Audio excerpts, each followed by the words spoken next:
하나님의 말씀은 마태복음 20장 1절에서 16절까지 보겠습니다. 마태복음 20장 1절에서 16절 말씀입니다.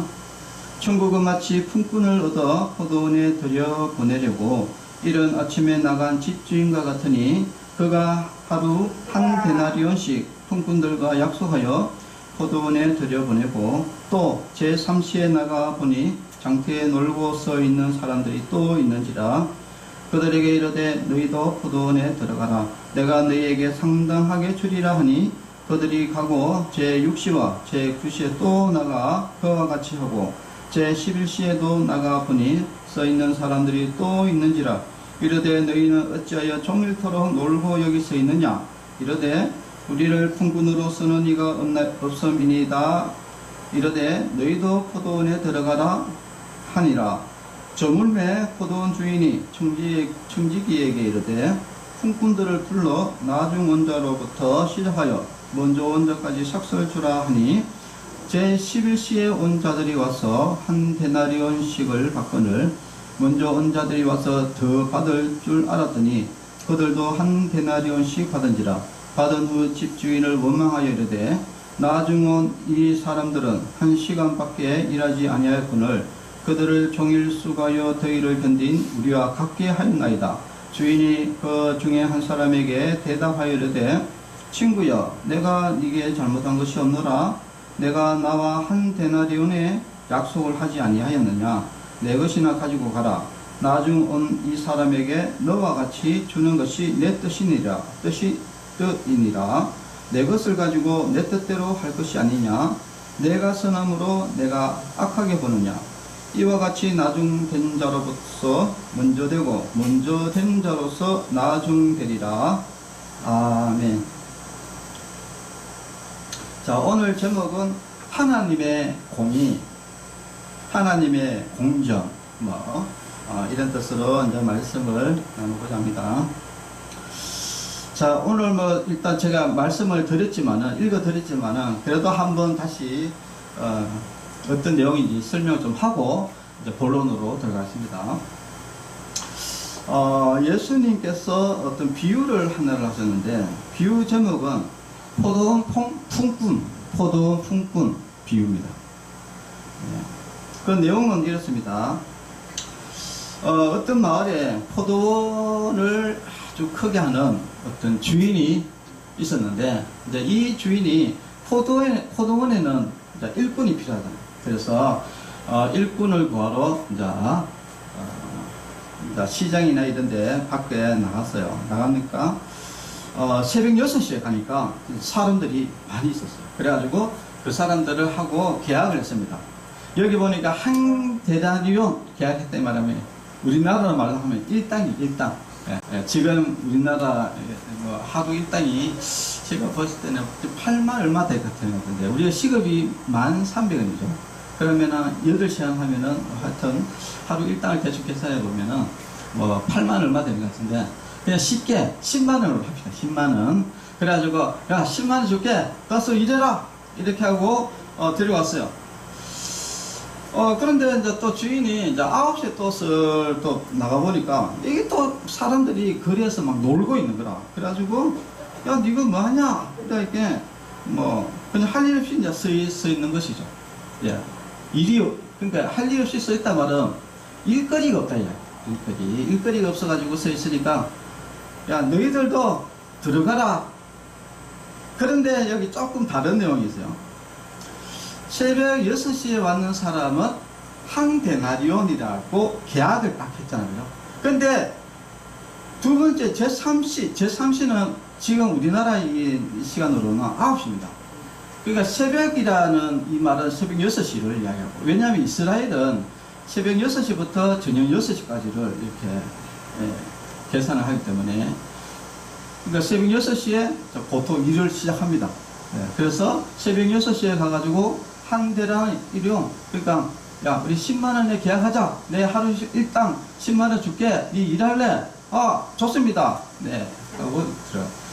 근데 9시에 가가지고는 뭐라고 이야기하냐면 이래야 됩니다. 내가 이렇게 사절에 보니까 너희도 포도원으로 들어가라. 내가 너에게 상당하게 주리라. 이렇게. 이게 말이 다르죠. 앞에는 분명히 한 데나리온, 하루 일당을 줄게. 이렇게 이야기했는데, 아침 9시에 가가지고는 3시간 뒤잖아요. 그죠? 3시간 뒤에 가가지고는 이 사람한테는 상당하게 주리라. 이 말은 우리가 딱 들었을 때 이거는 어떤 이야기입니까? 그러니까 여러분들이 9시에, 그렇죠? 원래는 6시부터 일을 해야 되는데 9시에 여러분이 포동에 들어갔다 이러면은 여러분 계산상 어떻게 됩니까? 하루에 12시간인데 그러면 3시간 빠졌으니까 한 6만원 정도 주겠다 이렇게 계산이 나오겠죠. 그래서 이제 제 생각에는 이거는 이제 모르겠지만은 아마 이 사람은 상당하게 주리라 이 말을 했을 아마 그렇게 받았을 거예요. 상당하게 주겠다. 상당하게 주겠다 말은 뭐 공정하게 주겠다. 내가 진짜 합리적으로 주겠다 이 말인데 그러면은 뭐 합리적으로 봤을 때 12시가 6시부터 일을 하루 종일 했는 사람이 10만원을 받으면은 나는 3시간 늦게 했으니까 그러면은 한 6만원 정도 받겠다. 10만원 같으면 한 8만원 정도 받겠다. 이런 나름대로 이제 계산을 했겠죠. 그죠? 근데 또 주인이 또 가보니까 제 6시, 9시에 또 나갔다 이야기해요. 6시, 9시라는 것은 12시 그리고 오후 3시 이렇게 갔다는 거예요. 가니까 거기에 또 나가보니까 또 뭐냐면 또 사람들이 써 있는 거라. 그럼 이거는 하루 종일 여기서 뭐 서 있냐 이렇게 이제 질문합니다. 너희는 하루 종일 여기서 지금 서 있냐 이렇게 물으니까 그 사람들이 하는 이야기가 뭐냐면은 아무도 나를 폭군으로 일을 써주는 사람이 없다는 거예요. 그래가지고 놀고 있다는 거예요. 예. 그러니까 또 주인이 포도원 들어가라. 여기는 상당히 주겠단 말도 없어요. 그렇죠? 이제 이야기를 이제 들어보면 조금 뭔가 차이점이 있죠. 첫 번째는 분명히 한 데나리온을 내가 주겠다 라고 계약을 한 상태에서 6시에 들어갔는데 오전 9시는 뭐다? 상당하게 주겠다. 뭐 합리적으로 주겠다. 공정하게 주겠다 이야기고 그 다음에 12시 이후로부터는 뭐냐? 주겠다는 말도 없이 포도에 들어가라. 이럴 일거리 없어. 포도에 들어가 일해라. 그래, 이제 그렇게 했을 때, 일하러 들어간 사람들의 입장에서는 뭐 어떤 생각을 가졌겠냐. 아무래도 내 생각에는 그 사람들은 그러니까 오전 9시, 12시, 3시, 오후, 제일 마지막에 온 사람은 오늘 보면은 뭐냐. 오후 5시. 예. 그러니까 1시간 전에. 1시간 전에 있는 사람에게, 야, 이 포도원에 가서 일해라 이랬을 때, 포도원 저기 일꾼 입장에서, 그죠? 일꾼 입장에서 1시간 일하고 나서 자기가 도대체 얼마나 받겠어요, 그죠? 네, 그러니까 사실은 뭐 이렇게 주장할 수도 없겠죠. 야, 너 왜 이렇게 적게 주냐? 이런 말도 못하는 그런 상태가 바로 오후 5시. 1시간 일하고, 뭐, 1시간 일했으면은 뭐, 일당 10,000원밖에, 10,000원밖에 못 받, 또 단락하기도 애매하죠. 이거 뭐, 1시간 일하고 또 단락하기도 애매한 어떤 그런 상황입니다. 그런데 이게 파격적으로 굉장하게 우리가 쇼킹한 것은 뭐냐? 결산입니다. 결산 때 주인이 청지기를 부른다고 했는데 돈을 관리하는 사람을 불렀어요. 불러가지고 이제 돈을 주는데 품꾼들은 이제 다 부릅니다.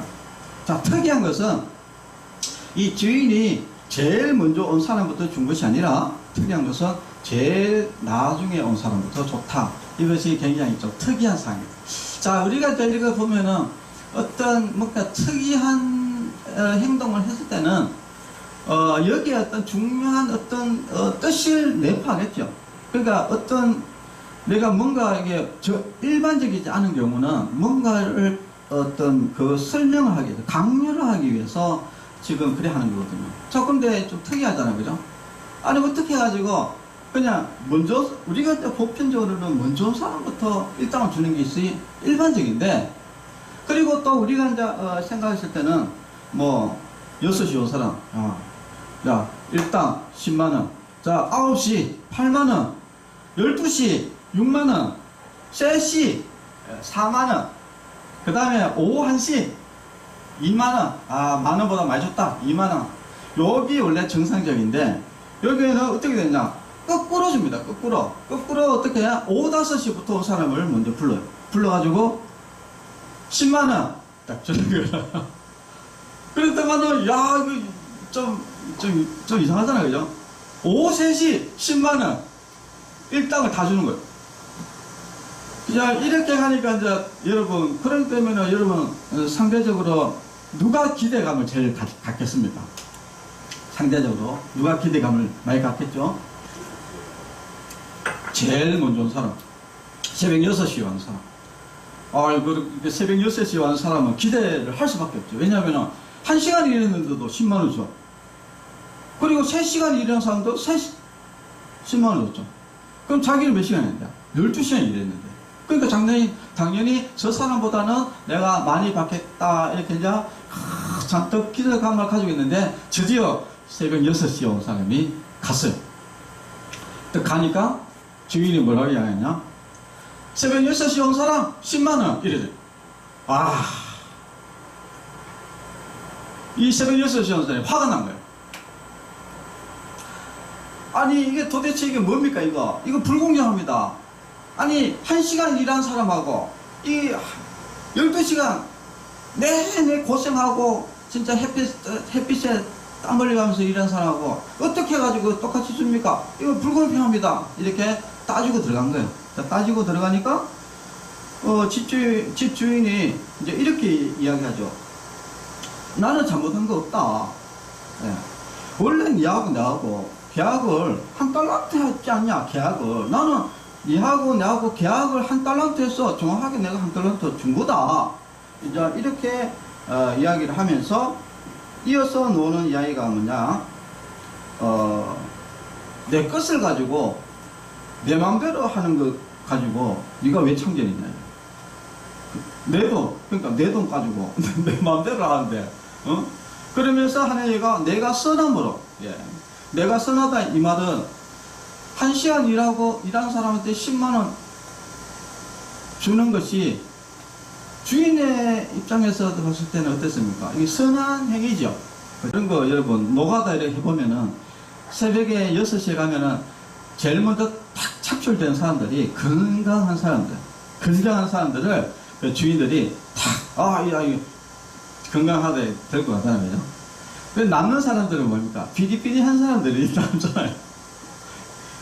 그러니까 결국은 이 새벽에 6시에 있었던 이 사람들은 건강한 사람들이고, 그 나머지 사람들은 비리비리하다 보니까 일거리가 없는 사람들이에요. 그러니까 이 사람들도 먹고 살아야 될 거 아니에요. 예, 그런데 이 사람들에게, 근데 이제 새벽 6시에 온 사람도 가정이 있고, 오후 5시에 온 사람도 가정이 있는 거예요. 다 먹고 살아야 되잖아요.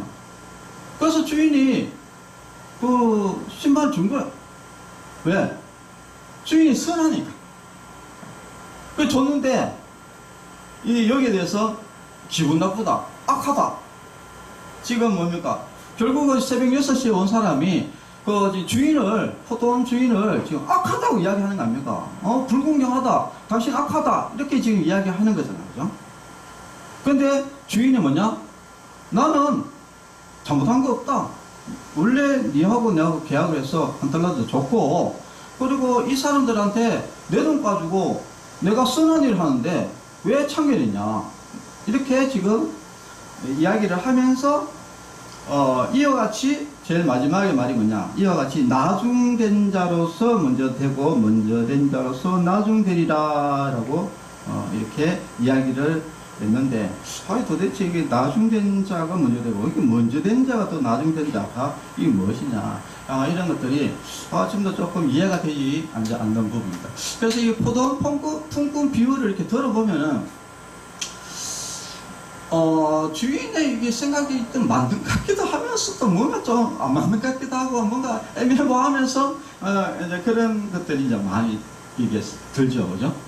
자, 우리가 이제 생각해 봐야 될 것은 이 비유를 해석할 때 굉장히 조심을 해야 되는 부분이 바로 이런 부분입니다. 이게 진짜 어떻게 보면 사람의 생각으로 봤을 때 뭐가 조금 애매모호하다 이렇게 생각이 들 때, 이런 이단들이나 이런 어떤 잘못된 사상이나 이런 사람들은 이것을 자기들이 편리하게끔 해석을 해버렸다.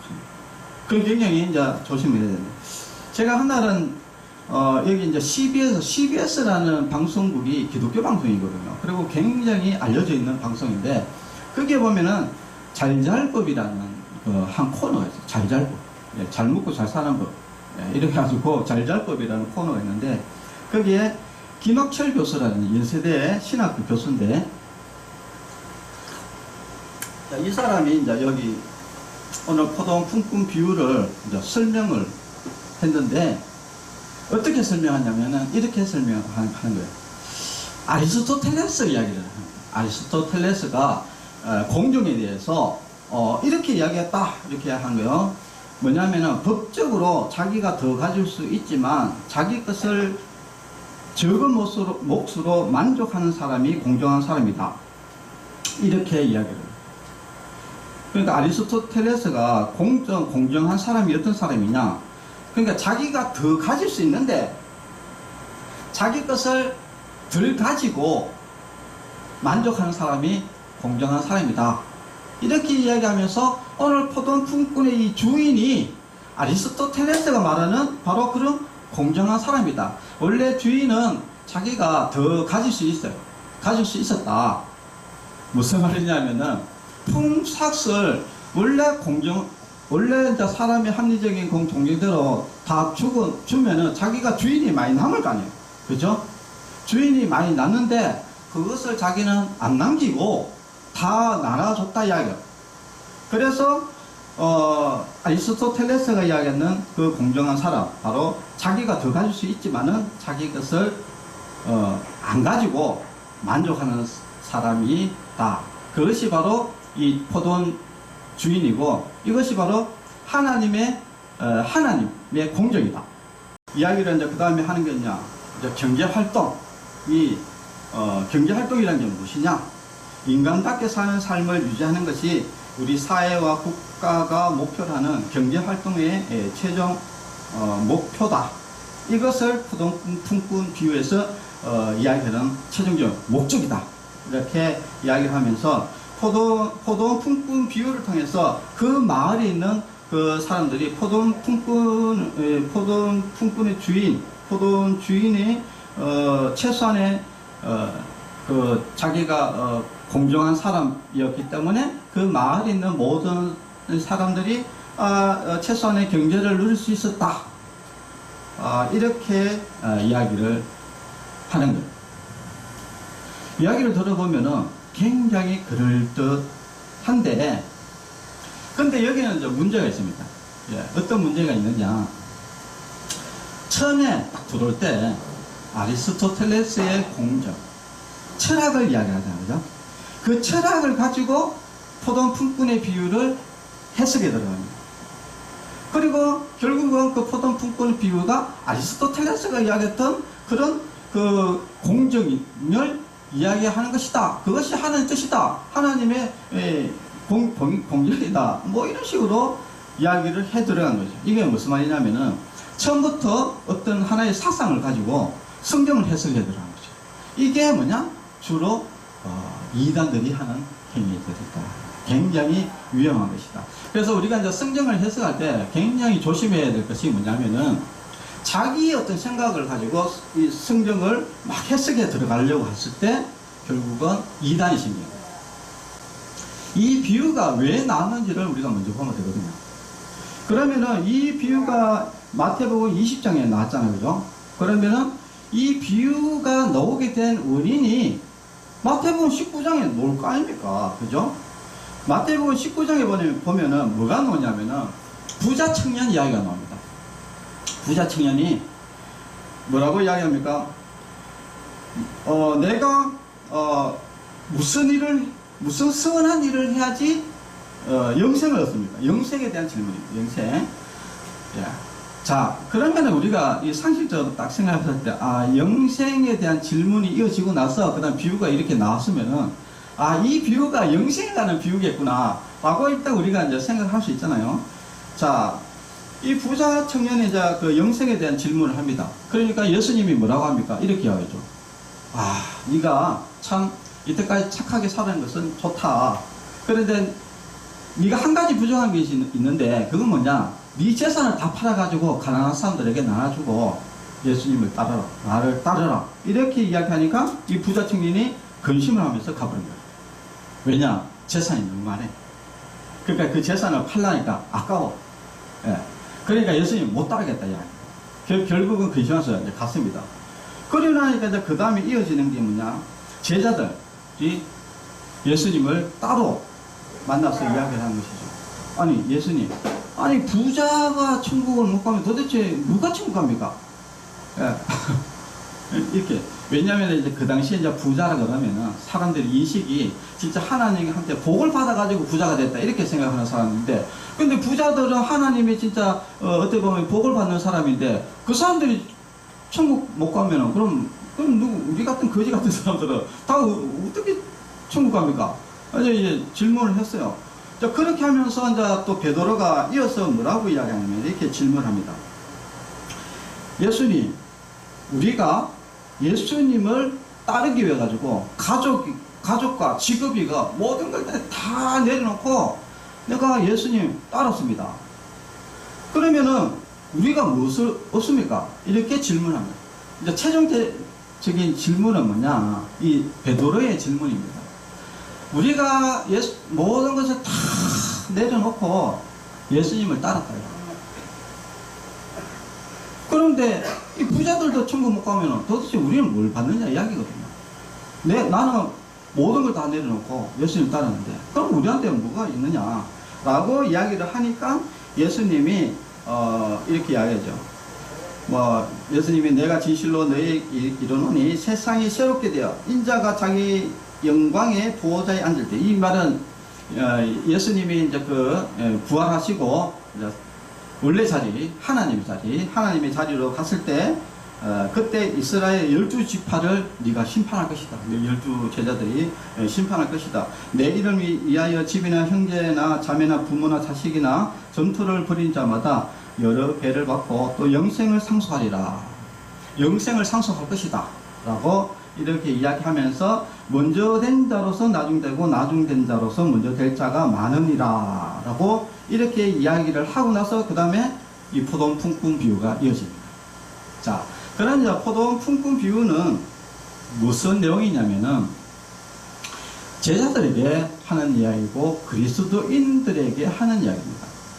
우리는 사실은 이제 예수님의 제자들처럼 우리는 다 어떻게 보면은 모든 것을 다 내려놓고 예수님 따르잖아요. 저 같은 경우는 모태신앙이거든요. 저는 엄마 뱃속에서부터 예수님을 따라서 열심히 벌써 50년 넘게 늘 예수님의 영광, 하나님의 영광을 위해서 교회에서 성가대 봉사, 그 다음에 교사, 그 다음에 여러 가지 또 일하고, 지금도 여기 목사가 돼가지고 지금 이런 일들을 하고 있다 이야기예요. 그러니까 이렇게 지금 많은 일들을 하고 있는데 나한테 떠오르는 보상이 뭐냐? 이야기를 지금 베드로가 하는 거거든요. 여기에 대한 비유가 포도원 품꾼 비유다 이야기. 그러니까 이 말은 무슨 말이냐? 새벽 6시에 왔다 이 말은 처음부터 하나님을 믿었다 이야기. 처음부터 이 시간이 있잖아. 시간 아침 6시부터 저녁 6시에 끝나잖아요. 그러니까 우리가 시작이라는 것은 우리가 태어난 것을 이야기하고 시작. 그러니까 어떻게 보면은 여기에서 태어났다는 것은 우리가 예수님을 영접한 것을 이야기합니다. 예수님을 영접한 시기가 저 같은 사람은 어떠십니까? 모태에서부터 시작됐다. 어떤 사람은 초등학교 때, 어떤 사람은 고등학교 때, 어떤 사람은 30대, 40대. 그리고 또 어떤 우리 어르신들 중에서는 이런 노년에 바로 오후 5시 59분 5시 59분에 아이고 갑자기 예수님을 영접하는 사람들. 그러니까 예수님을 영접한 사람들의 이야기를 지금 하고 있는 거예요. 그리고 또 이 첫 번째 언약을 했다. 언약이라는 이 개념은 또 한 가지 어떤 거냐면 이스라엘 백성들을 이야기합니다. 왜냐하면 처음에 이 하나님의 언약이 어디서부터 시작됐습니까? 이스라엘 백성들이 시작됐어요. 이스라엘 백성.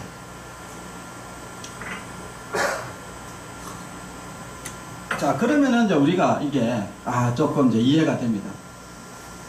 우리가 먼저 된 사람들, 우리가 예수님을 먼저 믿은 사람이나 예수님을 나중에 믿은 사람이나 다 동일하게 무엇이 주어졌습니까? 하루 일당이 주어졌어요. 하루 일당이라는 것은 뭡니까? 완전한 거잖아요. 예, 일당이라는 것을 이게 예수님이 나눠준 게 아니잖아요. 예, 구분해가지고 준 게 아니다. 하루 일당을 완전하게 줬잖아요. 이 말이 무슨 말이냐? 완전한 구원을 다 동일하게 줬다 이야기입니다. 자, 그런데 첫째 새벽 6시에 왔는 사람이 와가지고 뭐라고 이야기했습니까? 아니 우리가 일평생 동안, 저 같은 사람이죠. 저 같은 사람이 일평생 동안 진짜 하나님의 영광을 위해서 놀러도 못 가고, 그죠? 그 다음에 돈도 가난한 사람들을 위해서 쓰고, 그리고 놀고 싶은 것도 뭐 다른 사람들 술 먹고 나쁜 짓 하고 다닐 때 나는 진짜 하나님의 말씀 붙잡고 이렇게 진짜 경건하게 살아오는 이런 사람하고, 이 맨날 술 먹고 맨날 놀다가 다 돼가지고, 특히 어떤 사람입니까? 저기 예수님이 그 십자가 돌아왔을 때 옆에 있던 그 강도 있잖아요. 강도는 뭡니까? 이때까지 죽을 때까지 나쁜 짓 하다가 죽기 바로 전에 예수님 내 불쌍하게 여기주십시오 해가지고 어떠십니까? 낙원 같지 않습니까? 천국 가죠. 아니 그 사람은 새벽 5, 아니 오후 5시에 온 사람이에요. 그러니까 그 사람하고 나하고 어떡하냐? 이 사람들은 진짜 자기가 누릴 거 다 누리고 할 거 다 하고 그래가지고 구원받고, 나는 일평생 진짜 하나님의 영광 해가지고 놀러도 못 가고 늘 하나님의 영광 해가지고 일한다가 맨날 이 사역이다 저 사역이다 이렇게 하면서 진짜 정정건강하면서 이렇게 하는데, 어떻게 그 사람들하고 나하고 똑같이 대우를 할 수 있느냐 라고 불평불만하는 이 모습이 누구의 모습이냐? 베드로의 모습이다. 베드로가 어떻다고? 내가 베드로의 모습이 어떻다고요? 내가 집 버리고 내 자식 버리고 아내 버리고 내 모든 거 내려놓고 내가 예수님 따랐는데 내한테 보상이 뭐냐? 이렇게 지금 따지는 이 모습이 바로 이 새벽 6시에 와가지고 이렇게 따지는 사람하고 같단 말이에요. 자, 그래서 이제 여기에서 중요한 것은 무엇을 이야기하냐면은, 예수님이 하나님이 이렇게 이야기하죠. 내가 선함으로 네가 이제 악하냐? 내가 내 것 써가지고 내 마음대로 하는데 네가 왜 상관이냐? 이제 이런 이야기를 이제 합니다. 자, 그래서 우리가 한 가지 알아야 될 것은 이 하나님의 이 은혜에 대해서 우리는 좀 깊은 생각을 해야 된다는 거예요. 하나님의 이 은혜는 모든 사람에게 주어지는 그 하나님의 은혜다. 에베소서 2장 8절에 보니까 너희가 그 은혜를 인하여 믿음으로 말미암아 구원을 얻었나니 이것이 너희에게서 난 것이 아니요 하나님의 선물이라. 행위에서 난 것이 아니니 이는 누구든지 자랑치 못하게 함이니라. 예, 중요한 것이 이렇습니다. 행위에서 구원받는 게 아니라는 거예요. 이것이 핵심입니다. 이 비유의 포도원 품꾼 비유의 핵심이 뭐냐? 사람이 내가 뭐를 해가지고 내가 그 은혜를 받는 것이, 영생을 얻는 것이 아니다 이야기입니다. 그래서 이제 결국은 이 베드로에게 하는 이야기가 뭐냐? 야, 이것 제자들 모든 거 다 내려놓고 예수님 따랐지. 그건 기이하다 말이야. 그건 인정하면 기이하지만은, 그러나 그것 때문에 너희들이 구원받는 거 아니다 이야기야. 그것 때문에 너희들이 구원받는 거 아니다. 이것은 모두 다 하나님의 은혜다. 하나님이 요나에게 이야기합니다. 야, 니느웨 사람들을 그 복음을 전해라. 그 사람들의 복음을 전해서 예수 믿고 구원받게 해주라. 네가 복음을 전해라. 네가 가라. 이렇게 이야기했더만은 니느웨가 요나가 나 못 갑니다. 니느웨 사람들이 이스라엘 백성들에게 얼마나 악한 짓을 많이 했습니까? 그 사람들은 천벌을 받아야 됩니다. 나는 절대 못 갑니다. 이렇게 이야기했어요. 그래가지고 요나가 어디 갔습니까? 반대쪽, 다시스라는 도시로 반대쪽으로 갔잖아요. 결국은 나중에 이제 또 뭐 하나님이 해가지고 폭풍에 해가지고 또 물고기 뱃속에 해가지고 다시 이제 니느웨에 와가지고 니느웨에서 이제 가가지고 복음을 결국은 전하긴 하죠. 그런데 요나는 어떤 마음이 있었냐면은, 니느웨 같이 저렇게 악한 사람들은 천벌을 받아야 된다. 다 멸망받아야 된다. 이렇게 생각했거든요. 그러니까 하나님께서 가르쳐도 안 갔어요. 왜냐? 저 사람들은 천받다. 그래서 자, 지금도 우리도 이렇게 보면은 우리가 예수님을 믿는 사람들이 시기 질투가 많다. 자기의 어떤 기준 안에서 이 중요한 것은요, 이 사람의 기준으로 모든 것을 바라보면 안 돼요. 하나님의 그 눈으로 바라봐야 되지. 그러니까 뭐 이 교회에서도 또 시기 질투가 얼마나 심한지 모릅니다. 야, 내가 장로인데, 그러니까 자기가 먼저 왔다는 거예요. 예, 자기가 먼저 와가지고 뭐 텃세 막 부리는 사람들도 있거든. 저 교회 와가지고 텃세 부리는 사람도 있고, 내가 장로인데 뭐 또 장로만 안 듣는다고 막 하는 사람도 있고, 절대 그게 아니다. 먼저 된 자로서 나중 될 자가 있다. 오히려 이거 예수님을 먼저 믿었는데 오히려 믿음이 더 적은 사람이 있을 수 있습니다, 여러분. 먼저 됐다 해가지고 여러분 믿음이 많은 게 절대 아니에요. 오히려 믿음이 나중에, 저도 이렇게 보면은 예수님 특히 이제 뭐 한 고등학교 때나 이렇게 나이가 있어서 이렇게 예수 믿는 사람들이 진짜 뜨겁게 믿어요. 평생 믿었는 그 사람의 믿음보다 오히려 그 사람이 짧은 기간이지만은 그 사람의 믿음이 더 클 수가 있다. 먼저 된 자로서 나중 될 수도 있다 하는 것을 여러분 아시고, 우리가 이제 먼저 된 사람은 시기 질투보다도 우리는 하나님의 그 은혜를 생각하면서, 하나님의 은혜를 생각하면서 우리는 자기의 삶에 충실해야 된다. 어떻게, 왜 충실해야 되냐? 오히려 내보다 늦게 예수 믿는 사람보다 오히려 믿음이 적을 수도 있다. 그러면 안 되겠죠, 그죠? 그래도 내가 먼저 믿었는데, 아니, 뒤에 믿는 사람보다 믿음이 적다, 이게 좀 말이 안 되잖아요, 그죠? 그러니까 우리는 먼저 믿은 사람일수록 더 겸손하게 하나님을 다 열심히 믿고 하나님의 은혜에 감사하는 그런 성도가 되어야 된다 하는 겁니다. 자, 오늘 이 말씀의 핵심은 하나님의 그 은혜, 우리는 모든 사람들은 다 하나님의 은혜로 구원받는다. 이것이 하나님의 공정이다. 라는 것을 우리가 잘 아시고, 우리는 예수님 잘 믿으셔요. 또 예수님 믿는 사람은 더 모범이 돼야 되고, 그렇게 신앙생활을 하셔야 된다. 라는 것을 아시고, 여러분, 뭐 내가 더 먼저 해가지고 뭐 먼저 뭐를 많이 했다고 절대 여러분 하시면 안 돼요. 그러다가 큰일 납니다. 잘못하면, 그 사람 잘못하면은 하나님을 악한 사람으로 내몰아가지고 오히려 자기가 잘못하면은 심판받을 수도 있어요. 우리는 절대적으로 조심해야 되고, 그래서 절대 우리가 행위로 구원받는 게 아니다. 내가 많이 예수님을 오래 믿어서 구원받는 것도 아니고, 우리가 뭐 하나님에 대해서 많은 일을 해서 구원받는 것도 아니고, 오직 우리는 행위로 구원받는 것이 아니라 오직 하나님의 은혜로 구원받는다 라는 것을 우리는 알고, 그리고 이 믿음이라는 것은 여러분들이 내가 얼마나 믿었다, 이건 자랑거리가 아닙니다. 우리가 구원받았다, 이게 자랑거리가 아니에요. 왜냐면 여기에는 내가 어떤 노력에 의해서 구원받는 것이 아니기 때문에 그렇습니다. 노력에 의해서 구원받는 것이 아니다. 그 율법 교사, 그 부자 청년도 내가 어떤 선한 일을, 어떤 일을 해야지 구원받는 줄 알았지만은 그게 아닙니다. 우리는 하나님의 은혜로 구원받는다. 여러분, 이것을 꼭 아시고, 우리는 모두 다 예수님 잘 믿고 신앙생활 잘하다가 천국 가는 그런 은혜 받는 성도 여러분 되시기 바랍니다. 기도하겠습니다.